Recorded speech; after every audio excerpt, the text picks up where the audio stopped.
So hi friends and welcome back to my channel and welcome back to the new video. So আজকের ভিডিওতে আমি তোমাদের সঙ্গে share করব যে আমি আমার মর্নিং কে কিভাবে ইউটিলাইজ করি। আমার মর্নিং স্টাডি ব্লগ তোমাদের সঙ্গে আজকে আমি শেয়ার করব এন্ড এটা আমার ভ্যাকেশনের সময় আমি শুট করেছি। এখন আমার সামার ভ্যাকেশন চলছে, তো এই কারণে আমি তোমাদের সঙ্গে মর্নিং স্টাডি ব্লগ শেয়ার করতে পারছি। আর যেদিন স্কুল থাকে সেদিন তো অনেক তাড়াহুড়ো করতে হয় সব কিছু। তো বাই দ্য ওয়ে গাইস, এখানে আমি লিখে নিচ্ছিলাম টাইম দিয়ে, লাইক একটা টাইম টেবিল টাইপসের বানিয়ে নিচ্ছিলাম আজকের জন্য। আমি এটা তখনই করি যেদিন আমার মনে হয় যে না, আজকের দিনটা অনেকটা ওয়েস্ট করে ফেলেছি, অনেকটা সময় ওয়েস্ট করে ফেলেছি, তো এখন আমাকে ইউটিলাইজ করতে হবে। তো তখনই মেনলি করি। তার মানে হচ্ছে আমি আজকে সকাল থেকে অনেকটা টাইমই ওয়েস্ট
টিপসগুলো শেয়ার করি।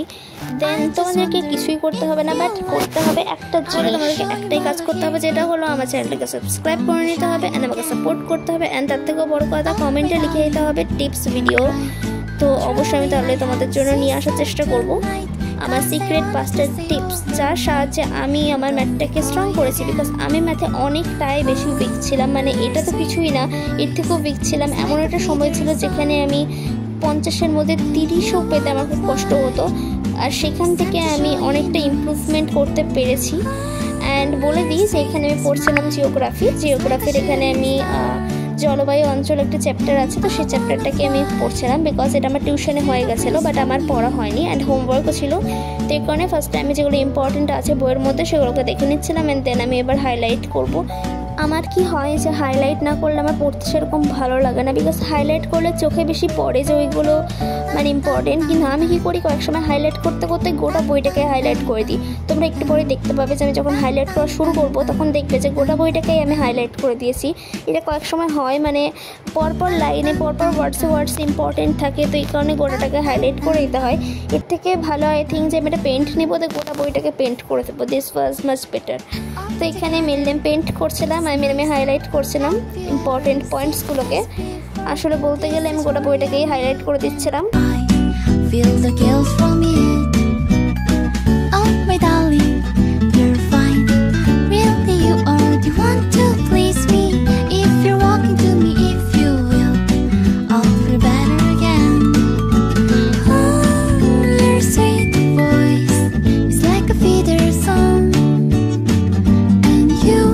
তো জিওগ্রাফি হাইলাইট করার পর আমি এর মাঝেই কিন্তু জিওগ্রাফিটা পড়েও নিয়েছিলাম, আর মোবাইলে চার্জ ছিল না বলে মোবাইলটাকে চার্জে বসিয়েছিলাম। তো দেন আফটার এখানে আমি বানাবো হচ্ছে নোটস, শর্ট নোট বানাবো আমি বায়োলজি। তো এই কারণে আমি যে সমস্ত সাপ্লাইসগুলো আমার লাগবে তো সেগুলোকে আমি বের করে নিচ্ছি, তাহলে আমার নোট বানাতে সুবিধা হবে, বারবার আমাকে উঠতে হবে না নোট বানানোর জন্য। তো আমি এখানে শর্ট নোট বানাচ্ছিলাম বায়োলজি সেল চ্যাপ্টারের, বিকজ ওই চ্যাপ্টারটা আমার অনেক ভালো করে রেডি হওয়া আছে। ভালো করে যদি রেডি হওয়া না থাকে দেন শর্ট নোট বানাতে অনেকটাই প্রবলেম হয়, বিকজ শর্ট নোটস যদি বানাতে হয় দেন কনসেপ্ট ক্লিয়ার করতে হবে। আর তোমরা যদি এটাও চাও যে আমি আমার শর্ট নোট কীভাবে বানাই পুরো স্মার্টলি টপারদের মতন, দেন কমেন্টে কিন্তু জানাতে পারো। বিকজ আমার স্মার্ট নোটটা আমার নিজেরই মানে বানানোর পর ভালো লাগছে, বিকজ আমি এর আগে মানে এত ভালো স্মার্ট নোট বানাইনি কখনো। বলতে গেলে স্মার্ট নোট আমি বানাতাম না। এটা কি আমার মনে হয় যে শর্ট নোট থেকে স্মার্ট নোট বলা is much better, because short নোটে হচ্ছে তোমরা যেটা মেন ভুল করো বা আমাদের মধ্যে অনেকেই করে যেটা ভুল, আর বলতে গেলে আমিও যেটা আগে ভুল করতাম সেটা হচ্ছে যে আমি সব কিছু লিখে ফেলতাম শর্ট নোটে। বাট এটা করা একদমই ঠিক না। যেগুলো ইম্পর্টেন্ট লাইন ওগুলোকে লিখতে হবে, নিজের কিছু মানে শর্ট ফর্ম ইউজ করতে হবে এরকম টাইপসের। লাইক ম্যাক্সিমামকে ম্যাক্স লিখবে, মিনিমামকে মিন লিখবে, এরকম টাইপসের শর্ট ফর্মগুলো আমি ইউজ করি। আর তার সঙ্গে আমার নোটটাকে একটু ক্রিয়েটিভ বানানোর চেষ্টা করেছি, বিকজ আমার কাছে একটু টাইমও ছিল আর এখন আমার কিছু ভালো লাগছিল না। মেনলি এটা আমার আনপ্রোডাক্টিভ টাইম ছিল, বিকজ আমি টানা পড়ছিলাম অনেকক্ষণ ধরে, তো এই কারণে আর মনও বসছিল না। তো এই কারণে ভাবলাম যে আমি শর্ট নোটটা বানিয়ে ফেলি, বিকজ আমার এক্সাম হতে আর বেশি টাইম নেই। তো এই কারণে আমাকে নোট বানাতে হবে, শর্ট নোট বানাতে হবে, লেকচার দেখতে হবে, রিভিশন করতে হবে, অনেক কিছুই করতে হবে। তো এই কারণে ভাবলাম যে শর্ট নোটটা বানিয়ে নিই, বিকজ টাইম নেই, তো টাইম ওয়েস্ট করতে যাবেই না একদমই। তো এই কারণে বসে বসে এখানে আমি শর্ট নোটই বানাচ্ছিলাম। অ্যান্ড শর্ট নোট বানাতে বানাতে আমার 11:30 মতন বেজেও গিয়েছিলো। আর বলে দিই আজকে আমি উঠেছিলাম হচ্ছে 8:30টার সময়, বিকজ আমি গতকাল রাতে হচ্ছে নাইট পুল করেছিলাম। তো এই কারণে আমি রিগ্রেট করছিলাম যে একটু বেশি দেরিতে ওঠা হয়ে গেছে। আমি ভেবেছিলাম যে 6টায় উঠবো, বাট 6টায় ওঠা তো পসিবল হবেই না, বিকজ 7 to 8 আওয়ার্সের স্লিপ হচ্ছে নিতেই হবে। অ্যাজ এ স্টুডেন্ট সবারই নেওয়া উচিত এতটা ঘুম, বিকজ এটা আমাদের শরীরের চায়। মানে এটা হচ্ছে তোমাকে যদি হেলদি থাকতে হয়, সুস্থ থাকতে হয়, দেন এতটা ঘুম তো লাগবেই, না হয় অসুস্থ হয়ে পড়বে যদি কম ঘুমাও।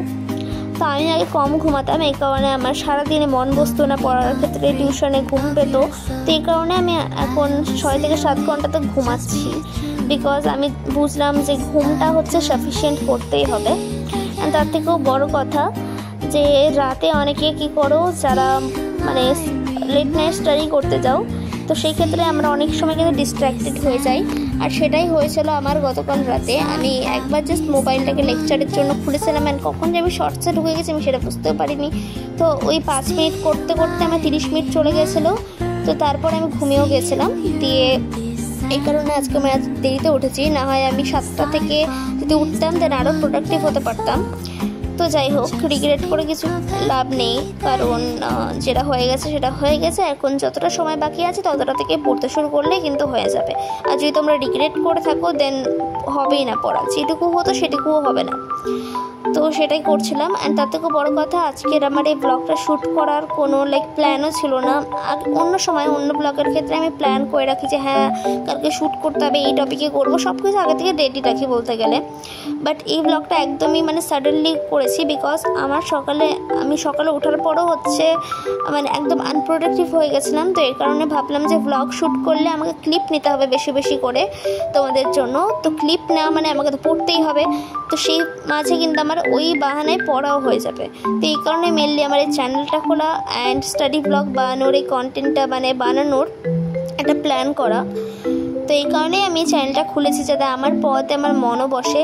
আর তার সাথে তোমরা যদি সাপোর্ট করো দেন আরও ভালো লাগে। তো অবশ্যই চ্যানেলটাকে সাবস্ক্রাইব করে দিও। আর ভিডিওটা কিন্তু শেষ হয়ে গেল। This is for today's video and thanks for watching and by.